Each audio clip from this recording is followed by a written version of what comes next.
Hi weavers, welcome back to my channel. ఇవాళ వీడియోలో వచ్చేసరికి మంగళగిరి శారీ అండి.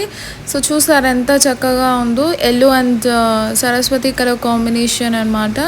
So very rich look colour వస్తుంది. బాడీ పార్ట్లో జెరీ లైన్స్ ఇచ్చి హైలైట్ చేసాము. అండ్ బార్డర్లో వచ్చేసరికి మనకు స్కాలప్ బార్డర్స్ ఇచ్చామండి both the sides. And very light weighted sari అనమాట. పళ్ళు పాటు వచ్చేసరికి mustard yellow colour combination. Blouse and pallu contrast ఉంటుందండి. ఎంటైర్ శారీ అయితే ఈ విధంగా ఉంటుందన్నమాట. ఇందులో కూడా చాలా కలర్స్ అవైలబుల్గా ఉన్నాయి. నేనైతే కొన్నే చూపిస్తున్నాను. స్కాలప్ బార్డర్స్లో ఉన్నాయి, వితౌట్ స్కాలప్ బార్డర్స్లో కూడా మంచి పేస్టల్ కలర్స్ అయితే అవైలబుల్గా ఉన్నాయి, డార్క్ షేడ్స్ కూడా. సో నచ్చితే వెంటనే స్క్రీన్ షాట్ తీసి స్క్రోల్ అవుతున్న నెంబర్కి సెండ్ చేయండి. అప్పుడు నేను కలర్స్ అన్ని సెండ్ చేస్తాను అనమాట. మీకు నచ్చింది తీసుకోవచ్చు. అండ్ ఇది వచ్చేసరికి క్రెయిన్ ఎంబ్రాయిడరీ వర్క్ చేయించిందండి. సో 1 మీటర్ బ్లౌజ్కి ఈ విధంగా అయితే చేసామన్నమాట. So that's all for today. Please subscribe and by.